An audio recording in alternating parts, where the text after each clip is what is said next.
When this watch was released in 2021, there was a lot of hype and mixed opinions around it, but now nobody's talking about it anymore.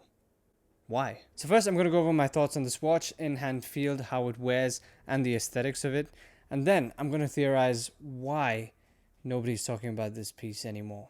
So hands on.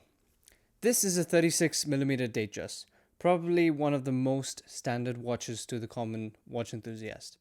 The Datejust lineup is one of the best perfected watches of all time, if you ask me. This is beautifully refined, and the 36mm size is nice, although I find it a little bit small. I would prefer a 39mm Datejust. This watch feels particularly small because the bezel is smooth and not fluted, which makes the watch wear and look true to its size. The case of this watch has been well documented a countless number of times, the Oyster case.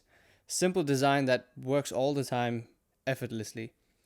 This watch is certainly on the dressy side, and it's also reasonably flashy looking due to the polished center links on the Oyster bracelet, and the bezel is also shiny. One thing about Rolex's bread and butter, the Datejust lineup, they are pretty much perfection when it comes to tactility, on-wrist feel, and in-hand presence.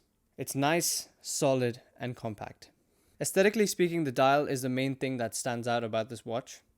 Datejusts are so relatively easily recognized, but also by a non-watch enthusiast, that new dial would actually ask for a double take because it's so odd to see something so different looking on a typical watch that you've always seen. It almost seems like it's a customized watch and the dial is not factory, but it is. The watch is completely factory, which makes it all the more interesting. Out of all the possible dial designs, Rolex settled on this green palm theme. Interesting choice. Something unique is that you can only make out the leaf strokes in direct, bright light. In dimmer situations, you can almost see a blackish dial. It's certainly very muted, making the watch far more versatile, yet not bland and regular like a stock Datejust. A good noticeable contrast is the leaves are matte, but the surrounding dial has a radial sunburst pattern. This adds more depth, particularly when you look at it from different angles. In some perspectives, the dial almost takes on a slightly grayish brown hue. So why is nobody talking about this watch? I have some thoughts. So my first point is that this is a 36mm Datejust.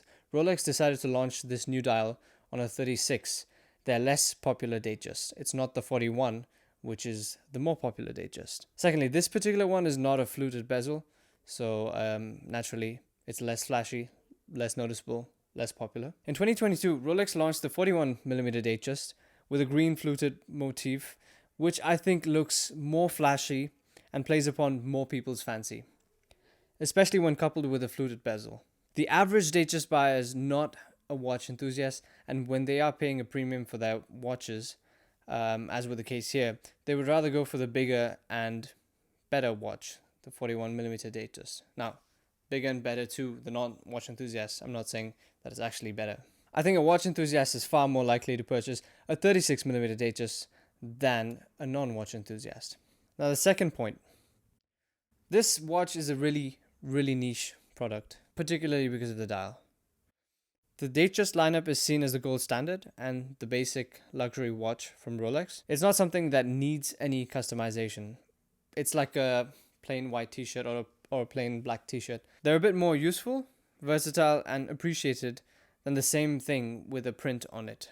It just works more effortlessly in more scenarios, and it's way more versatile than a graphic tee. Same thing applies to this Datejust. I don't think anyone wants to own two Datejusts or even just the 36 and the 41mm, even though they are both Datejusts. They are quite different and they wear completely differently on the wrist.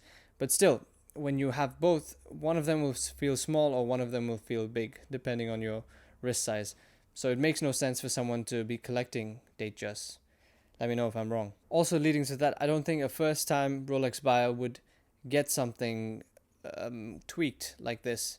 It would make much more sense to get a normal Datejust, something that goes with everything, something that's classically Rolex. I think it's a little bit too oddball, even though it's a really good looking dial. Now the third and last point. This watch is still nowhere as easy to get as a normal 36mm Datejust. This is still one of the more requested. I guess it's not one of the more requested models, but it's one of the models that are far more limited in terms of supply, and you won't find it sitting in every Rolex AD showcase, just like all the other 36mm Datejust. So this is something you'd have to put in a request for, or put your name on the list. And if you are going through all that effort and trouble, wouldn't you rather get something more sports watch like? Wouldn't you ask for something like a Submariner or an Explorer, or something that more people find desirable? Maybe a GMT Master, even a Daytona, unlikely. But still, when you're putting in a request for a watch that is not readily available, I would be surprised if someone puts in a request for this watch. And in general, if you take a look at the basic watches that have been turned funky and become successful, it's the Oyster Perpetual lineup. So the colorful OPs, which have now since been discontinued. But back when they were running, the colorful OPs, they were actually running the same time as this watch. In 2021, when this was launched, this was literally competing with the colorful OPs because that's a very similar size case, very similar type watch. Everyone attracted to something like that, I think, went for that OP craze and OP hype, and this was forgotten as a result of that. But this watch still exists, and the colorful OPs don't. So it'll be really interesting to see how trends change, or if they don't. But as for now, that's pretty much why I think nobody's talking about this particular watch, even though it's a damn good one. What are your thoughts? I'll see you in the comments. If you'd like to check out another video, have a look at this.